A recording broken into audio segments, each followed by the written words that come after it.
شمشیر بے نیام حضرت خالد بن ولید part number 52 اپنا اسلامک اسٹوڈیو۔ اسامہ خلیفہ نے سپہ سالار سے کہا، اگر تم اجازت دو تو میں عمر کو مدینہ میں رکھ لوں، مجھے اس کی مدد کی ضرورت ہوگی۔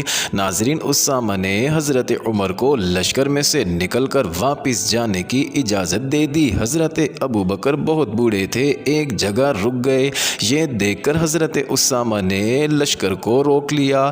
حضرت ابو بکر نے ذرا بلند جگہ پر کھڑے ہو کر لشکر سے خطاب کیا، اے اسلام کے مجاہدوں، میں تمہیں 10 نصیحتیں کرتا ہوں، انہیں یاد رکھنا۔ خیانت نہ کرنا، چوری نہ کرنا، دشمن کے لاشوں کے اعضاء نہ کاٹنا، بچوں اور عورتوں کو قتل نہ کرنا، کھجوروں اور پھلوں کے درخت نہ کاٹنا، کھانے کی غرض کے سوا کسی جانور کو ذبح نہ کرنا۔ تمہیں دوسرے مذاہب کی عبادت گاہیں نظر آئیں گی جن میں تارک الدنیا لوگ بیٹھے ہوں گے، انہیں پریشان نہ کرنا۔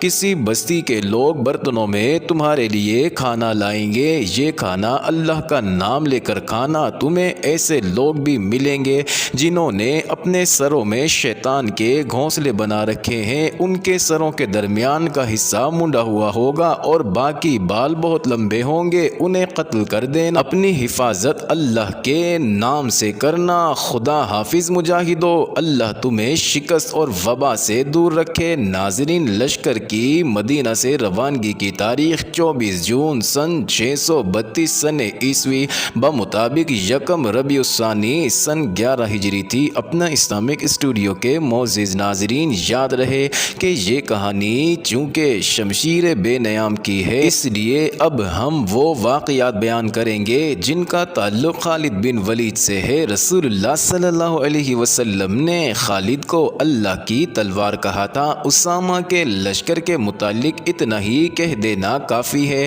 کہ انہوں نے صرف 40 دنوں میں ہی رومیوں کے خلاف وہ کامیابی حاصل کر لی جو رسول کریم علیہ السلام حاصل کرنا چاہتے تھے۔ اسامہ سالاری کے ہر پہلو پر پورے اترے اور جب وہ فتح یاب ہو کر مدینہ میں آئے تو ان سب نے انہیں گلے لگایا جنہوں نے ان کی سپہ سالاری پر اعتراض کیے تھے۔ ناظرین، دوسری بڑی جنگ مرتدین کے خلاف تھی۔ حضرت ابو بکر نے اپنی فوج کو کئی حصوں میں تقسیم کر کے ہر حصے کے سالار مقرر کیے اور ان کے لیے محاذ مقرر کر دیے، یعنی ہر سالار کو ایک ایک علاقہ بتا دیا گیا جہاں انہیں حملہ کرنا تھا۔ اس تقسیم میں خلیفۃ المسلمین حضرت ابو بکر نے خاص طور پر یہ خیال رکھا تھا کہ ہر دشمن کی طاقت اور لڑنے والی نفری دیکھ کر اس کے مطابق سالار مقرر کیے جائیں۔ ناظرین، سب سے زیادہ طاقتور اور مکار 2 مرتد تھے، طلحہ اور دوسرا مسیلمہ۔ ان دونوں نے نبوت کا دعویٰ کر کے ہزارہا پیروکار پیدا کر لیے تھے۔ خالد بن ولید کو حضرت ابو بکر صدیق نے حکم دیا کہ وہ طلحہ کی بستیوں پر حملہ کریں اور اس سے فارغ ہو کر بطاح کا رخ کریں جہاں بنو تمیم کے سردار مالک بن نویرہ نے بغاوت کر دی تھی۔ ناظرین، تمام سالار اپنے اپنے محاذوں اور مہموں کو روانہ ہو گئے۔ حضرت خالد اپنی مہم کے علاقے میں حسب عادت اتنی تیزی سے پہنچے کہ دشمن کو خبر تک نہ ہوئی۔ انہوں نے کچھ بستیوں کو گھیرے میں لے لیا تو خالد کے پاس کچھ آدمی آئے اور انہیں بتایا کہ بعض قبیلے طلحہ کے فریب کا شکار ہیں، ان کی خون ریزی مناسب نہیں ہوگی۔ اگر خالد ذرا انتظار کریں تو قبیلہ تئی کے کم و بیش 500 آدمی خالد کے دستے میں شامل ہو جائیں گے۔ ناظرین، خالد نے انتظار کیا اور یہ آدمی قبیلہ تئی کے 500 آدمی لے آئے جو طلحہ کے قبیلے اور اس کے زیر اثر قبیلوں کے خلاف لڑنے پر آمادہ تھے، وہ مسلح ہو کر آئے تھے۔ اسی طرح قبیلہ جدیلہ بھی خالد کے ساتھ مل گیا۔ طلحہ کو پتہ چلا تو وہ بہت گھبرایا، لیکن ایک شخص عوینیہ اس کے ساتھ تھا، وہ بنی فرازہ کا سردار تھا۔ اس کے دل میں مدینہ والوں کے خلاف اتنا بغض و عناد بھرا ہوا تھا کہ اس نے اعلان کر دیا تھا کہ وہ مدینہ والوں کی حکومت کو کسی قیمت پر تسلیم نہیں کر سکتا۔ ناظرین، غزوہ احزاب میں جن 3 لشکروں نے مدینہ پر حملہ کرنے کا منصوبہ بنایا تھا، ان میں سے ایک لشکر کا سالار یہی شخص عوینیہ بن حسن تھا۔ رسول کریم علیہ السلام نے اپنے اس اصول کے مطابق کہ دشمن کو تیاری کی حالت میں پکڑو۔ مدینہ سے نکل کر ان تینوں لشکروں پر حملہ کر دیا تھا۔ سب سے زیادہ نقصان اعینیہ کے لشکر کو اٹھانا پڑا۔ اس نے مجبور ہو کر اسلام قبول کر لیا تھا، لیکن اسلام کے خلاف سرگرم رہا۔ خالد کو پتہ چلا کہ طلحہ کے ساتھ اعینیہ ہے تو انہوں نے عہد کیا کہ ان دونوں کو نہیں بخشیں گے۔ خالد نے پیش قدمی سے پہلے اپنے دو آدمیوں عکاشہ بن محصن اور ثابت بن ارقم انصاری کو لشکر سے آگے بھیج دیا کہ وہ دشمن کی نقل و حرکت یا کوئی اور بات دیکھیں جو لشکر کی پیش قدمی کے کام آ سکے تو پیچھے اطلاع دے۔ ناظرین، دونوں چلے گئے اور خالد اپنے دستوں کے ساتھ آگے بڑھ گئے۔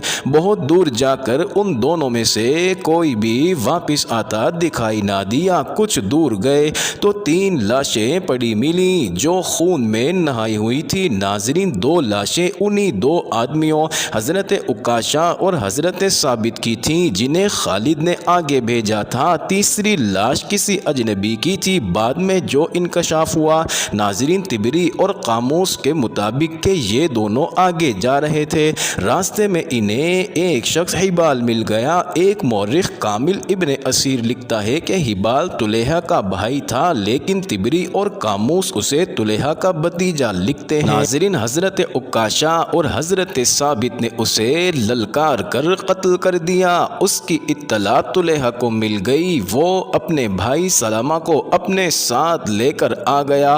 عکاشہ اور ثابت ابھی اور آگے جا رہے تھے۔ طلحہ اور سلمہ نے گھات لگائی اور دونوں کو مقابلے کی مہلت دیے بغیر ہی قتل کر دیا۔ ناظرین، خالد آنکھ بگولا ہو گئے اور طلحہ کی بستی پر جا دھمکے۔ ناظرین، اعینیہ طلحہ کی فوج کی کمان کر رہا تھا اور طلحہ ایک خیمہ میں نبی بنا بیٹھا تھا۔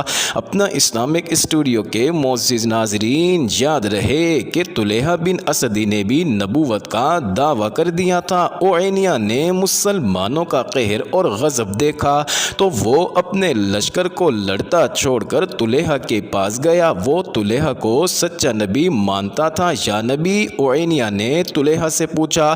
مشکل کا وقت آن پڑا ہے، جبریل کوئی وحی لائے ہیں؟ ابھی نہیں، طلحہ نے کہا۔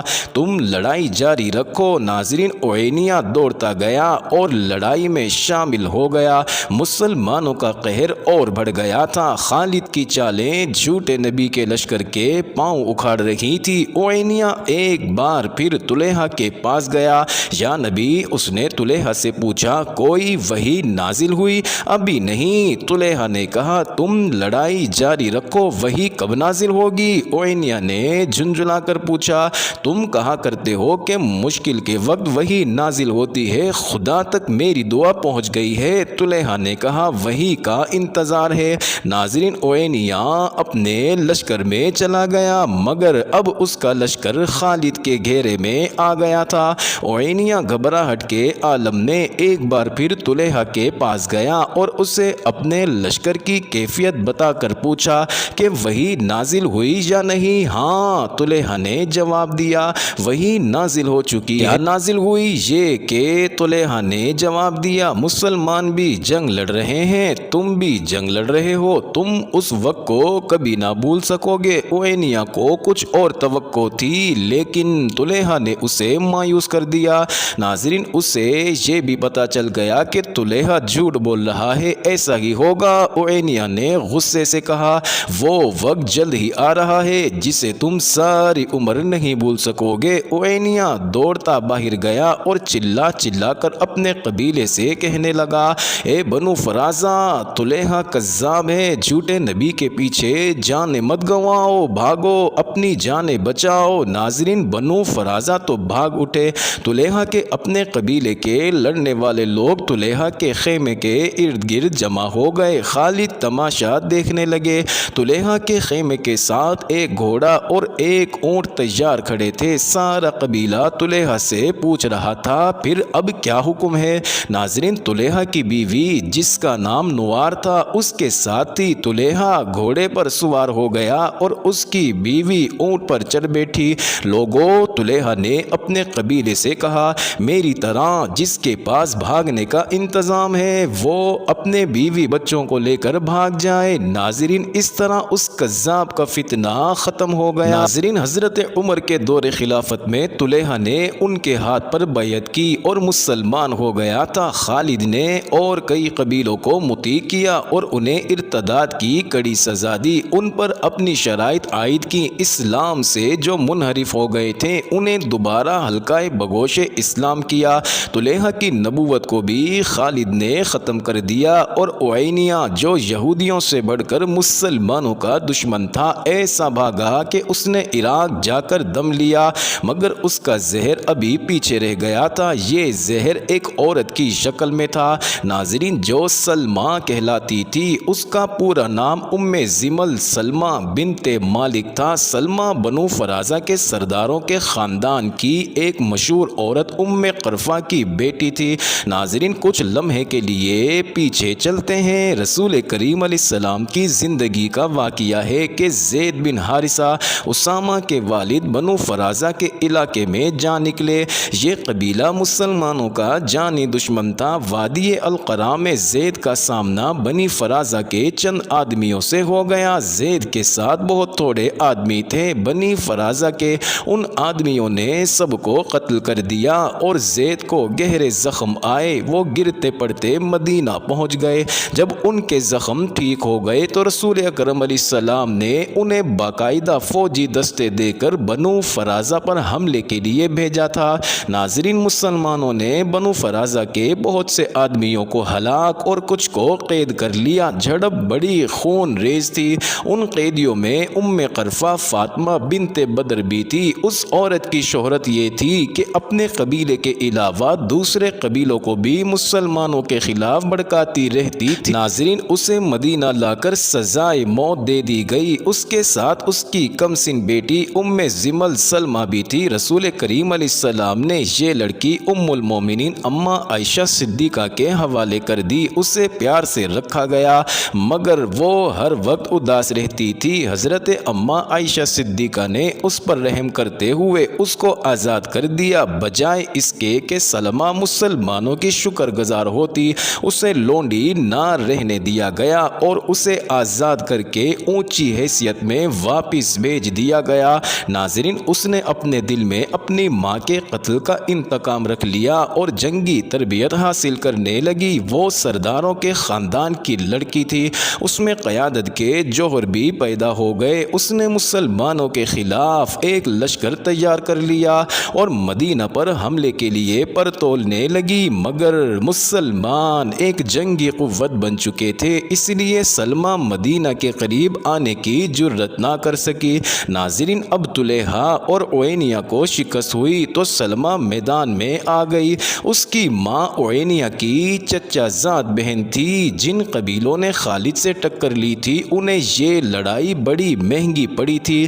ناظرین جو بچ گئے تھے وہ ادھر ادھر بھاگ گئے تھے۔ ان میں غطفان، طئی، بنو سلیم اور حوازن کے بعد سرکردہ لوگ سلمہ کے ہاتھ جا پہنچے اور عہد کیا کہ سلمہ اگر ان کا ساتھ دے تو وہ مسلمانوں سے انتقام کے لیے جان قربان کر دیں گے۔ ناظرین سلمہ تو موقع کی تلاش میں تھی۔ وہ تیار ہو گئی اور چند دنوں میں اپنا لشکر تیار کر کے روانہ ہو گئی۔ معزز ناظرین یہ انٹرسٹنگ ویڈیو جاری ہے، اگلی ویڈیو قسط نمبر 53 میں دیکھنا مت بھولیے گا۔